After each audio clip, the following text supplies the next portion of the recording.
Oke, selamat datang kembali di Rakyat Kapitalis season kedua episode ke-48. Kali ini kita akan membahas mengenai saham yang hampir selalu naik di bulan Desember edisi tahun 2020. Kali ini kita tampil full tim dengan Sigma, Dia, dan Julio. Halo semuanya. Halo. Halo. Dia, nggak ada suaranya? Ada. Jauh nggak? Oke. Nggak jauh. Oke, Hati-hati. sebelum masuk ke materi, kita mau promosi untuk Karya Karsa dulu ya, untuk mendukung Rakyat Kapitalis secara finansial. Kalian bisa menyumbangkannya melalui GoPay dan OVO melalui link support yang ada di deskripsi. Langsung aja kita bahas mengenai sektor return sejak tahun 2010. Di ISG sendiri ada 9 sektor ya, ada properti, basic industry, ada agriculture, trade and services, finance, mining, consumer, infrastruktur, dan aneka miscellaneous industry atau aneka industri. Nah, properti ini sendiri ya isinya saham-saham properti ya, sama konstruksi. Terus untuk basic industry ini ada bermacam-macam, ada poultry, ada semen, ada apa lagi? Ada yang tahu mungkin? Itu apa namanya? Takim itu masih masuk basic industry nggak sih? Chemical ya. Pulp and paper, kemudian ada Pulp and paper. Ada banyak sih sebenarnya. Lagi ya? Baja juga masuk sini kalau nggak salah. Tekstil. Iya, tekstil masuknya ke miscellaneous industry, ya? Aneka industri. Oh, kayak Astra ya? Kayak Astra. Kemudian kayak Sritex gitu masuknya situ ya? Iya, situ. Kemudian untuk agriculture ini saham CPO sama bukan peternakan ya, apa? Gue herannya gini ya, agri sih. Agri. Cepin ini nggak masuk agri, tapi masuk ke basic industry. Gue bingung di situ sih sebenarnya. Iya, karena dia pengolahan kan. Iya. Makanya nanti kan sebenarnya ke 9 sektor ini kan mau diganti ya tahun 2021 nanti. Jadi berdasarkan exposure apanya ya, exposure produknya atau apanya gitu. Jadi mau diganti sektor-sektor ini dari tahun 2021 nanti. Katanya nanti setiap 6 bulan itu bakal direview. Nanti ada yang sahamnya pindah ke sektor lain atau segala macam kalau emang bisnisnya tuh berganti. Katanya sih begitu. Oh gitu. Ya. Oh, baru dengar gue. Properti, basic industry, agriculture ini bakalan diganti di tahun 2021. Gue lupa apa mulai Januari awal atau kayaknya semua Januari awal mulai diterapin. Cuman full penerapannya di semester kedua 2021 kayak sih gitu ya. Oh gitu. Itu akan ada perubahan yang cukup signifikan di situ. Tapi gue rasa sih esensinya nggak akan jauh berbeda sama yang sekarang sih. Ya finance, banking tetap ada lah, ya tetap kayak gitu.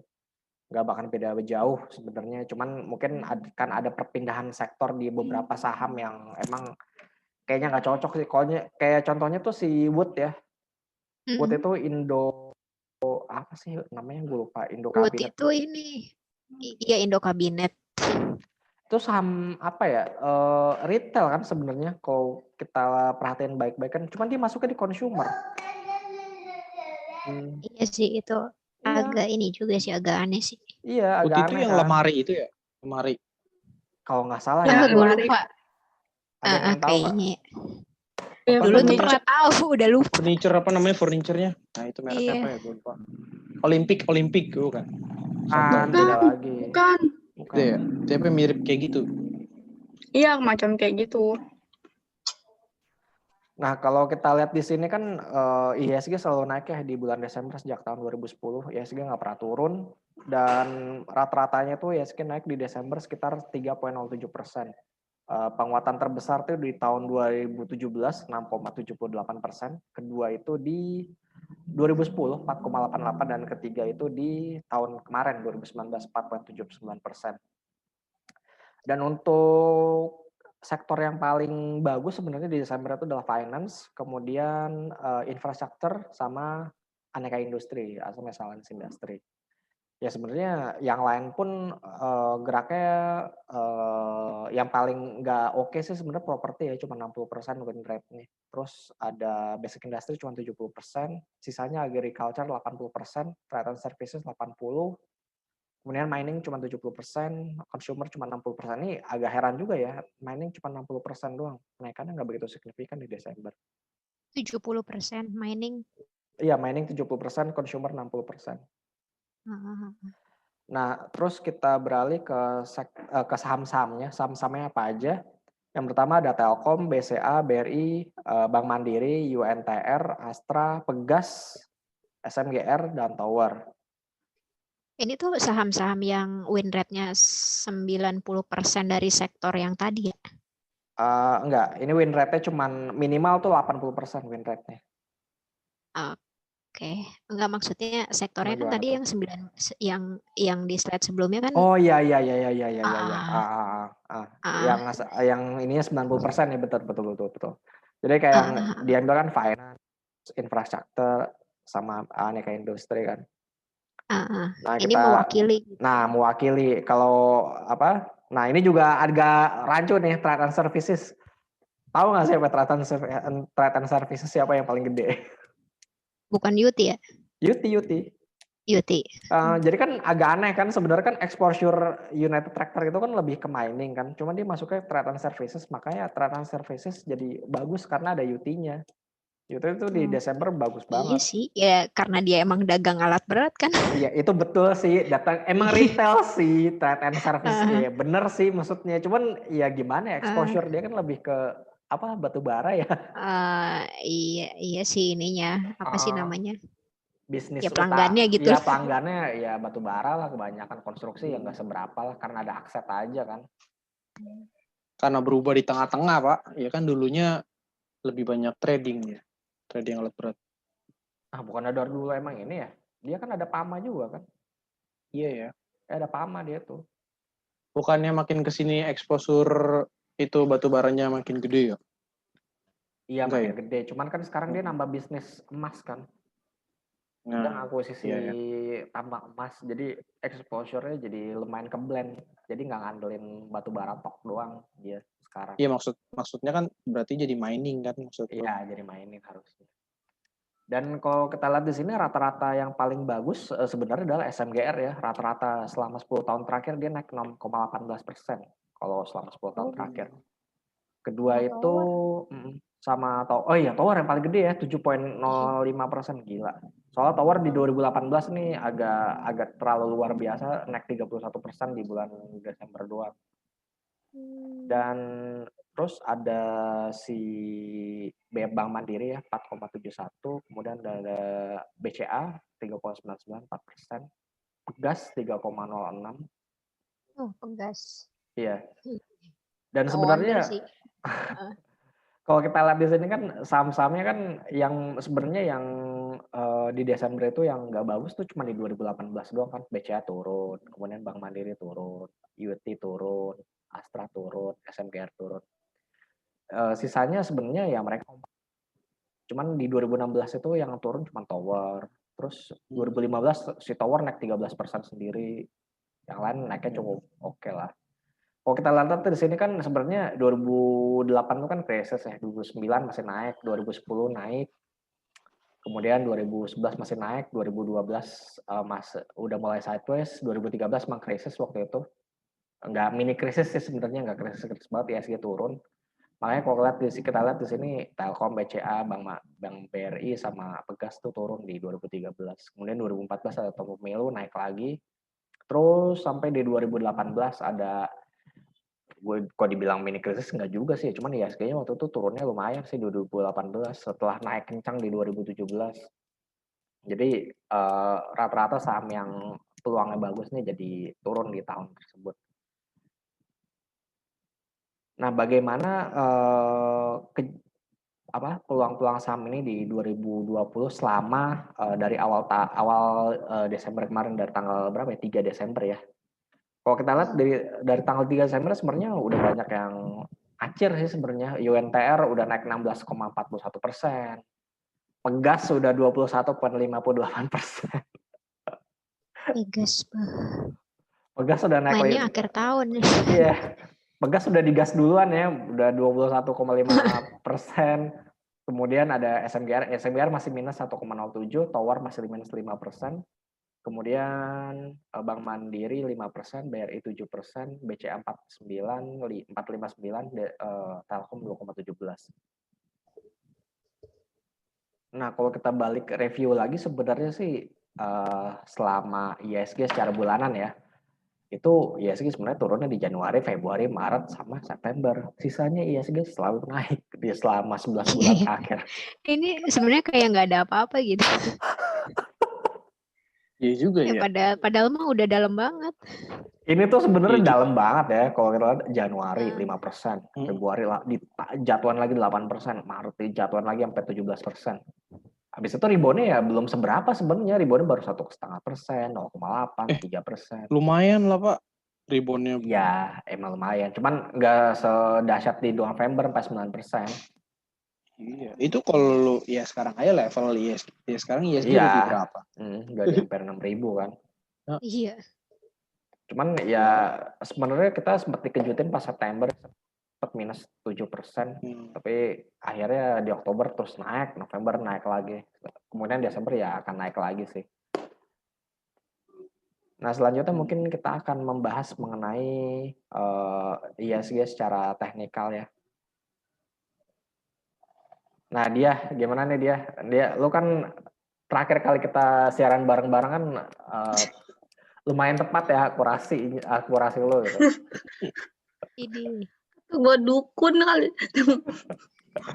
Kalau menurut lo gimana IHSG?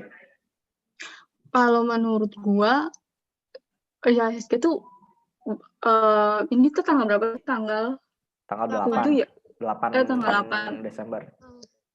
Kalau menurut gua tuh minggu ini berarti ya. Minggu ini tuh IHSG agak koreksi nih. Nanti sebelum Natal dia baru agak rebound dikit gitu. Tapi harusnya sih dia agak koreksi ya. Iya, harusnya setuju. sih. Ya. Lu setuju nggak? Kalau lu Julia? Kali ini gue idem. Gimana? Sorry. Si dia bilang kalau minggu ini tuh IHSG bakalan koreksi dulu sih, iya nggak? Minggu ini ya. Minggu ini baru habis itu window dressing. Menjelang Natal katanya bakalan naik lagi. Santarelli window dressing. Belum Januari efek kalau ada. Padahal gue berharap tuh 28 libur tuh. Oh, nggak jadi ya? Iya, nggak jadi libur. Sebenarnya sih kemungkinan digasnya sih menurut gue salah satunya di tanggal 28 itu ya. 28 ke 30 tuh digas kemungkinan. Hari terakhir ya? Iya, bisa digas loh iya, di tanggal-tanggal kayaknya sih itu. Kayak gitu deh. Kayaknya kayak gitu iya. Kalau gue feeling gue sih, kalau feeling gue sih, ya tuh benar tuh. Feeling gue nanti minggu ini tuh turun tanggal 14 sampai 18 tuh sideways gitu. Ntar 21 tuh mulai ada pergerakan lagi, puncaknya 28 ke 30 dinaikin. Koreksi. Jadi mending menurut gua mah sekarang sedia cash aja dah. Lu sedia cash lu? Gua aja pakai limit. Lu pakai limit gokil. Buat rencananya Kamis emang mau gue jual sih. Dia, ini tuh lagi bullish. Lu siapin cash tuh kayak gimana ya? Iya, maksud gue kalau udah cuan-cuan tuh ya profit taking lah dikit-dikit gitu. Iya. Iya sih. Nanti jebol nih yang minggu ini sama minggu depan kan agak turun nih. Nah, lu bisa pungut-pungut nih. Gue setuju. Nanti pas window dressing sama closing. Gue suka kecepatan dah ininya. Apa aja? Apa ya? Tindakannya dan prediksinya sebenarnya sih. Jadi kayak sedia cash dulu ya bener, ntar tunggu jebol kan. Sedia cash ya bener, cuman kalau sekarang ya yang paling tepat ya profit taking gitu sebenarnya kan. Iya, harusnya dia tuh saham cuan nih. Tapi kalau misalnya lu nggak punya posisi gimana Pak? Kalau lu nggak punya posisi, gua akan nunggu IHSG 5.800 dulu. Iya kan? Ya bener, berarti bener yang si dia bilang kayaknya kemungkinan dia nggak punya posisi kali. Gue punya posisi, cuman gue udah profit taking ini kan kemarin sih gue udah jualin. Kemarin kan kencang tuh, jadi udah gue jualin. Prediksi gue tuh tanggal 14-an itu tuh mulai agak melemah gitu kan, maksudnya agak turun nih. Habis kemarin kan dia kencang banget kan. Hari ini, nah udah deh. Cuman buat tradingan. Cuman buat tektokan doang ya. Kalau buat invest panjang mah ya mut aja tiap hari juga bisa. Pemilu ngaruh nggak ya besok? Kayaknya enggak ada. Ada lah bro. Gue lebih ngaruh kalau COVID-nya meledak tuh gue ngaruh pasti. Iya itu lebih make sense sih kalau gue bilang.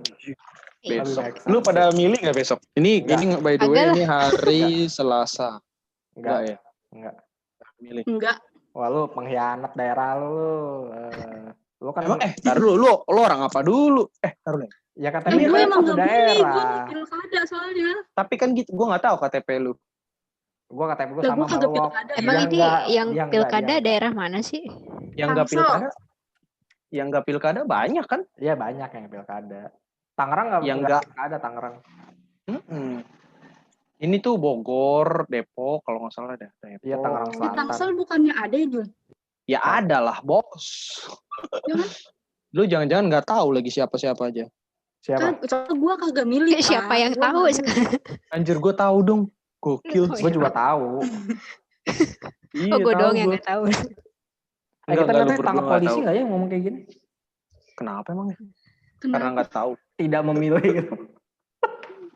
Nah itu mau pilihan bro. Itu pilihan. Itu kan mau lu golput kek, mau lu ditangkap polisi yang golput, anjir. Gokil juga. Balik indeks. Oke, balik indeks ya. Boleh. Nah, lu ada kalau misalnya ini kan kita udah bahas mengenai saham yang potensial lah kayak BCA, Tower, Telkom, terus ada Pegas gitu. Nah, menurut lu pribadi nih yang saham yang kira-kira bakalan melejit gitu apa ya? Ada ide nggak kalau kalian? Excel. Iya, baru mau ngomong Excel. Excel, coba kita lihat Excel ya. Gue nggak kepikiran. Kenapa di Excel di? Soalnya gue beberapa kali tektokan di situ, terus kan hari ini tuh kan yang lain pada naik kan kayak Pegas dan lain-lain. Terus dia tuh turun gitu Bel. Terus gue ngerasa kayaknya nih bisa dipulung deh nih. Iya sih sama sih. Secara teknikal sih kayaknya bisa lah ya, maksudnya potensi upsetnya tuh kayaknya masih gede gitu kan. Karena dia masih kayak bentuknya sideways, belum kayak benar-benar break. Ini tuh gue ingatnya kayak PTBA sih. Nggak mirip-mirip aja gitu. Pola-polanya ya. Iya. Sebenarnya kan tapi gue nggak punya barang ini. Gue juga nggak punya sih. Sebenarnya kan kalau Excel itu kan resistannya di 2.600, supportnya di 2.400 kan. Masih kisaran situ-situ lah untuk sekarang. Belum geraknya belum terlalu signifikan banget. Ya dibandingin sama si Telkom sih malah. Ya, Telkom kan udah ngacer ya Telkom ya. Tuh kan? Iya. Telkom udah ngacer duluan. Iya, Telkom habis dihujat ngacer ya. Iya. Kalau friend guys. Ini kayaknya masuk MSCI ya hari ini. Masuk MSCI. Iya, coy. Sesuatu nih kayaknya. Oke, friend kita bahas ya, friend ya. Oke, friend. Soalnya dia ada ini, Pak, mau bawa iPhone 12 ke Indonesia. Iya, ramenya sih itu ramenya tadi. gitu sih sebenarnya ya. Jadi dia pas gue baca ini ya emang smart friend sama Apple tuh lumayan harmonis gitu hubungannya kan. Dia kan ada bundling iPhone sama smart friend. Dari itu kan jalan terus tuh dari mulai iPhone 7 sampai ke 11 jalan terus tuh dia. Jul, itu dia bundling kayak kartunya kan, tapi bisa kan nggak pakai friend gitu. Apa harus? Kalau mau ganti ya cuman bisa yang kalau bundling itu lu nggak bisa ganti kartunya sih bentar.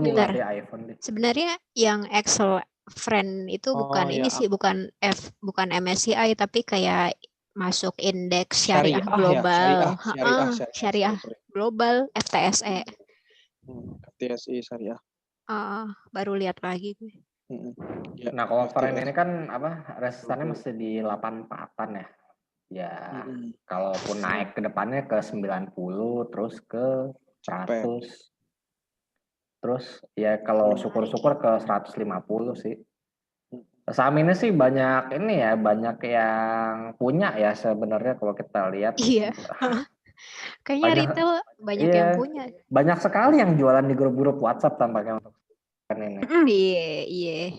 Ini saham yang nyangkut juga nggak sih dulu-dulu? Siapa yang nyangkut? Iya.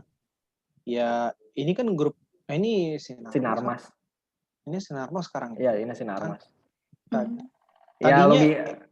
Asia itu, kalau Asia apa sih? Asia mah Bitel. Bakri. Bitel mah udah nggak tahu ya. Udah tut, ya kan udah nggak ada ini aneh. Gua 12 tahun yang lalu tuh ini. Friend ya. Sekarang. Ya ini sih ya tapi gue nggak tahu ya hari ini tuh kenceng banget sih 13%. Lu punya wok? Kagak. Pengen beli kemarin pas denger itu pengen beli kali ya. Ya, lu mah biasa sih. Kebanyakan ragu-ragu lu. Aduh, gak dapet duit ntar lu, ragu-ragu mulu. Tapi kalau kayak gini kan emang gambling, Pak. Ya nggak usah semuanya lu taruh sini lah. Lu beli aja sebagian atau berapa. Nggak usah semuanya. Anyway, chartnya lumayan sih. Chartnya oke lah. Tembus 84 bisa naik lagi. Ya, Friend kan grupnya Sinarmas ya. Kalau kita lihat grup Sinarmas yang lain kan sudah menjulang tinggi ya. Seperti NKP, Tekim. Itu kan sudah menjulang tinggi. Nah, dia doang nih yang belum gerak nih. Siapa tahu nih, ya the next-nya ini gitu, ya who knows. Nggak ada yang tahu. Apalagi ada story-nya iPhone 12 ya, ada story-nya gitu lah. Meskipun ya udahlah, story-nya kayak gitulah ya. Iya, story-nya itu. Selanjutnya kalau gue pribadi sih WIM ya. WIM ini tembus resisten tapi ini ya. 600%. Kalau punya dari cepet ya di April ya. Iya. Sayangnya gue nggak punya segitu. Gue sempat punya ini WIM 300-an. Gue jual 330, 350 apa berapa ya? Iya 350 gue jual. Terus gue nggak megang lama, akhirnya gue beli lagi di area 560-an sekarang. WIM ini, waduh, jauh juga ya chartnya. Masih 1.000 Pak. Itu 1.000 mampu tuh yang juga. Ini kan IPO-nya waktu kita awal-awal kerja ini. Emang iya Pak? Gue lupa. Emang iya Pak Jul? Enggak. Gue ingat hotel sih, soalnya waktu itu. Oh iya hotel. Waktu itu perusahaan gue sama Julio yang IPO-in soalnya. Ada sales. Apa ya? Iya, ada sales juga ngajak kan beli hotel itu. Kliennya cewek. Salesnya bilang gini, Bu, ini saya mau ajak ibu ini kalau di hotel Bu. Terus kata ibu bilang gini, oh nanti ya saya masih kerja. Enggak Bu, bukan Bu, saya saham hotel bukan deh itu. Dipikir mau ke hotel ya. Jadi salah sangka kan kayak gitu. Si ibunya gimana ya? Jawabnya nanti saya lagi kerja. Iya, mau dong dia berarti ya. Iya, mau dong. Dia salesnya ambigu juga sih. Iya, Bu, saya mau ajak ibu ke hotel nih. Dia belum selesai ngetik kan. Si ibunya udah bahas duluan. Bentar ya, saya masih kerja, kata dia gitu. Enggak Bu, bukan Bu, maksud saya saham hotel Bu. Oh iya, nanti ya, kata dia. Gue ingat banget cerita itu. Olah halus. Iya. Dia kliennya dia. Oh. Terus apalagi ya yang kita mungkin bahas ini saham batubara mungkin. Tuh, coba batubara. Indi udah sempat 2.000 ini ternyata ya. Gokil. Ini sempat 2.000. Kemudian PTBA bagaimana? PTBA 2820. Ini saham gua sama Sigma. Wih. Ini chart weekly atau daily sih? Daily. Oh, daily. Oke. Ini PTBA. Yuk, 3.000 yuk. Gue bilang sih nyampe 4.000 sih Pak. Bisa kalau break udah 3.000. Gue bilang bisa nyampe situ. Batubara harganya ke 80 aja udah. Situ udah pasti. Bukannya udah mendekati sih ya. Tadi pagi kayaknya udah 74. Tadi pagi tuh ada yang ngomong udah deket-deket 80. Iya, mirip kayak 2016 sebenarnya. Ini sebenarnya anomali sih. Biden yang kepilih jadi presiden ya, maksud gue. Apa? Joe Biden yang kepilih jadi presiden, anti banget green energy segala macam, tapi ya ternyata kan emang nggak ngaruh dari situ kan, ternyata emang dari demand dari Cina-nya akan mempengaruhi harga batu bara kan. Iya, pasti sih. Bantuin itu doang, dorong ESA, ESA unggul. ITMG, oh aduh tepat ya Sigma ya, udah mulai sideways di atas sih ITMG. Itu kocak banget ini candle-nya. Iya ya, ini 4 hari berturut-turut loh dia begini ITMG. Merah ya. Iya. Iya, di pucuk-pucuk begitu. Iya, ini mah udah kemungkinan bakal besar sih bakal koreksinya lah. Iya. Lumayan itu. Tapi tuh kalau koreksi lumayan juga terjun. Iya, soalnya udah kayak gini ya. Bebas terjun itu. Nggak terjun bebas sih. Kalau kinerjanya ya paling bagus ya tetap aja naik lagi nanti. ESA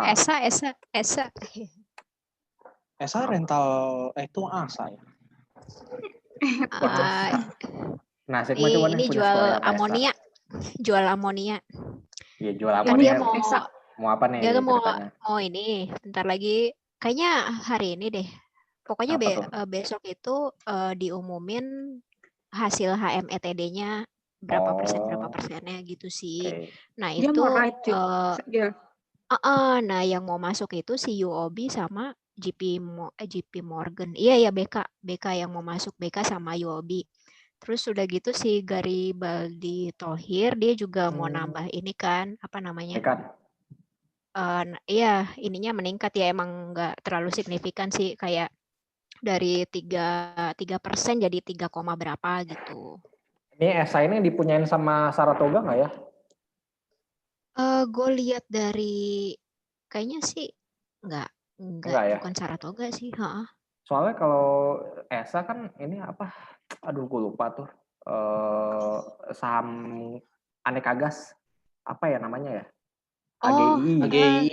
AGI kan dimilikin sama Saratoga ya, ini juga gila sih naiknya ya. Dari 500 ke sekarang udah 950 gitu. Iya, cuma sebulan ya? Iya. Ini tahun boleh dibuka di sini nggak ya? Pokoknya tahun kemarin itu mereka kayak emang udah apa sih roadshow gitu loh, kayak ya mirip-mirip konsorsium gitu sih. Ya sebenarnya kan kalau kita baca berita kalau kita ingat-ingat berapa bulan yang lalu kan ya si pemiliknya ownernya udah beli saham ini pelan-pelan, beli saham ini. Ternyata ya emang. Iya. Gue kurang, kalau kinerja sahamnya gue kurang tahu ya, jadi bagus, ini bagus. Oh, bagus ya? Gue kurang perhatiin sih. ESA nggak ada kayaknya Saratoga. Nggak ada ya? Iya, nggak ada. Kemudian, nah ini IMAS, saham yang rame banget di YouTube kita berapa hari yang lalu. IMAS nih sebenarnya apa udah mulai sideways sih ya, di 1.200-an ke 1.300, agak ngerem sedikit soalnya dari 700 ke 1.200 lumayan cepat, jadi ya mungkin akan sideways terlebih dahulu untuk saham IMAS. Sama mungkin LPCK. Masih jauh banget. Asri udah kemana Pak? Oh iya, Asri. Asri 238. Wih, di situ-situ aja. Enggak di situ-situ aja, Pok. Jauh loh, ini dari 120 ke 238. Bukannya kita udah ngebahas ini ya? Belum deh kayaknya, kita belum bahas ya. Udah sekelibet. Oh, sekelibet udah ya kayaknya sih ya. Gue agak lupa. Oleh gue ada tuh. Nah, jadi untuk IHSG sendiri kemungkinan besar di minggu ini dan minggu depan kemungkinan antara sideways dan koreksi ya untuk IHSG. Kemungkinan ya ke 5.800 ya untuk IHSG, karena nggak mungkin juga IHSG naik terus-terusan, soalnya dari bulan November itu IHSG cuma turun beberapa kali doang, dua kali atau 3 kali gitu di November. Itu nggak make sense, itu bukan nggak make sense sih, namanya lagi bullish, maksudnya agak terlalu riskan juga kalau terus-terusan naik IHSG-nya. Pasti akan ada koreksi terlebih dahulu untuk IHSG di minggu ini atau mungkin minggu depan. Itu aja mungkin ya dari kita, dari Rakyat Kapitalis untuk episode ke-48. Gua Farhan, Julio, Sigma, dan Dia. pamit undur diri dulu. Jangan lupa untuk like dan subscribe untuk Rakyat Kapitalis YouTube channel. Jangan lupa follow Twitter kita di Rakyat Kapitalis. Kalau pertanyaan bisa email kita di rakyatkapitalis@gmail.com.